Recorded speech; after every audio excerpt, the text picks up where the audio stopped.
బ్రతుకుచున్నచో చెడును నీ దేహము, పాపములోనే మరణించినచో తప్పదు నరకము. ఓ మానవా నీ పాపము మానవా, యేసయ్య చెంత చేరి నీ బ్రతుకు మార్చవా. ఓ మానవా నీ పాపము మానవా, యేసయ్య చెంత చేరి నీ బ్రతుకు మార్చవా. ఎంత కాలము పాపములోనే బ్రతుకుచుందువు, ఎంత కాలము శాపములోనే కొట్టబడదువు, ఎంత కాలము వ్యసన పరుడవై తిరుగుచుందువు, ఎంత కాలము దుఃఖములోనే మునిగి ఉందువు. యేసుని నమ్మి పాపము నుండి విడుదల పొందుము. యేసయ్య తన రక్తంతో నీ పాపము కడుగును.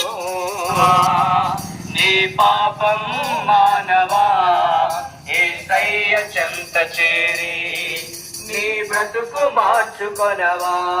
పాపములోనే బ్రతుకుచున్నచో చెడును నీ దేహము, పాపములోనే మరణించినచో తప్పదు నరకము.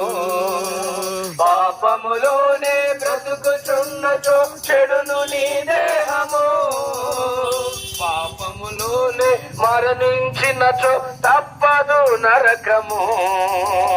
ఓ మానవా నీ పాపము మానవా, యేసయ్య చెంత చేరి నీ బ్రతుకు మార్చుకొనవా. ఓ మానవా నీ పాపము మానవా, యేసయ్య చెంత చేరి నీ బ్రతుకు మార్చుకొనవా. ఎంత కాలము దేవుని విడిచి తిరుగుచుందువు, ఎంత కాలము దేవుడు లేక బ్రతుకుచుందు,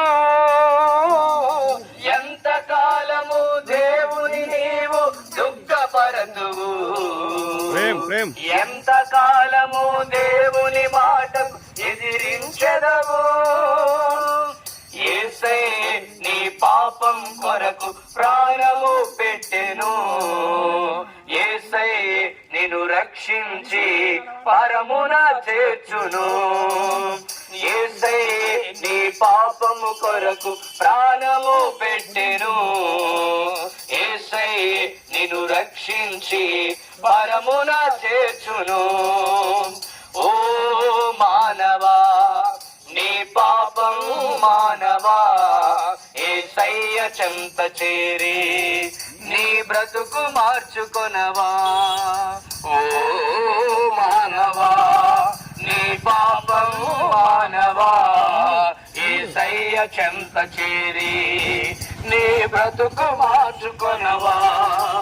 పాపములోనే బ్రతుకుచున్నచో చెడును నీ దేహము, పాపములోనే మరణించినచో తప్పదు నరకము. పాపములోనే బ్రతుకుచున్నచో చెడును నీ దేహము, పాపములోనే మరణించినచో తప్పదు నరకము.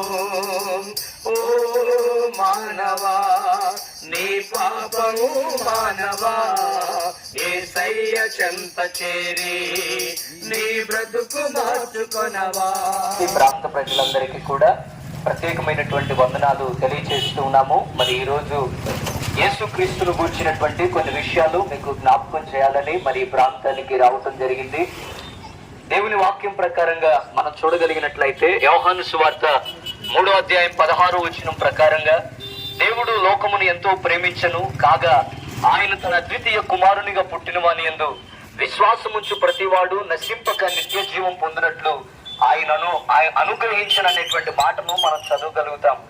యేసుక్రీస్తు ప్రభువారు మరి దేవాతి దేవుడు ఈ లోకాన్ని ఎంతగానో ప్రేమించి మనిషిని నశించిపోకూడదని చెప్పేసి నిజంగా మనం చూస్తూ ఉంటే నేటి దినాల్లో ఎంతో మంది నశించిపోతూ ఉన్నారు. దానికి కారణం ఏమిటి అని అంటే పాపమును బట్టి అనేక విధములైన ఐహిక విచారాలు, అనేక విధములైనటువంటి లోక సంబంధమైనటువంటి ఆశలను బట్టి అనేక మంది నాశనానికి చేరువవుతూ ఉండగా, మరి అట్టి నశించిపోతున్నటువంటి మానవాల్ని సమస్త పాపము నుండి, సమస్త దుర్నీతి నుండి విడిపించి రక్షించడానికి ఇదిగో 2000 సంవత్సరాలకు పూర్వం ప్రభు అయినటువంటి యేసుక్రీస్తు వారు మరి లోకానికి వచ్చి తన ప్రాణాన్ని పణంగా పెట్టి కలువరి శిలువలో రక్తాన్ని కార్చి మనుషులందరికీ కూడా జాతి కుల మత భేదము లేకుండా అందరికీ కూడా ఆయన రక్షణను తీసుకొని వచ్చి ఉండగా, మరి ఎవరైతే ఆయన యందు విశ్వాసం ఉంచుతారో, ఎవరైతే ఆయన యందు నమ్మిక ఉంచుతారో వారందరూ ఆ నిత్య జీవం పొందినట్లుగా ఆయన లోకానికి అనుగ్రహించబడ్డారు. కాబట్టి మనం ఆయన్ని స్వీకరించాలి అని చెప్పేసి, మరి ఆ గొప్ప దేవుని తెలుసుకొని రక్షించబడి నిత్యత్వాన్ని పొందుకోవాలని చెప్పేసి మీరందరూ కూడా ప్రభువుని గురించి తెలుసుకోవాలనే ఒక ఆలోచనతో మరి యేసుక్రీస్తు ప్రభు వారిని మీకు తెలియచేయాలని ఇష్టపడుతూ ఉన్నాం. ఎవరైతే ఆయన యందు విశ్వాసం ఉంచుతారో ప్రతి విధమైనటువంటి శిక్ష నుండి తప్పించబడి నిత్యత్వానికి, నిత్య జీవానికి ఖచ్చితంగా అర్హులుగా మార్చబడతారు. కనుక ఈ లోకం శాశ్వతమని, లేకపోతే ఈ లోకములో ఉన్నవన్నీ శాశ్వతమని మనం అనుకోవచ్చేమో, కానీ దేవుని యందు విశ్వాసం ఉంచి యేసుక్రీస్తును నమ్మి బాప్తిసం పొంది జీవితాన్ని మార్చుకుంటే ఖచ్చితంగా నిత్య జీవంలో నడిపించబడతాం. యేసుక్రీస్తు యందు విశ్వాసం ఉంచి మనల్ని ప్రేమించిన ఆ ప్రభువు కొరకు మన బ్రతుకులను మార్చుకొని జీవితాన్ని సమర్పించుకుందాం. దేవుడి మాటలు దీవించును గాక. ఆమేన్.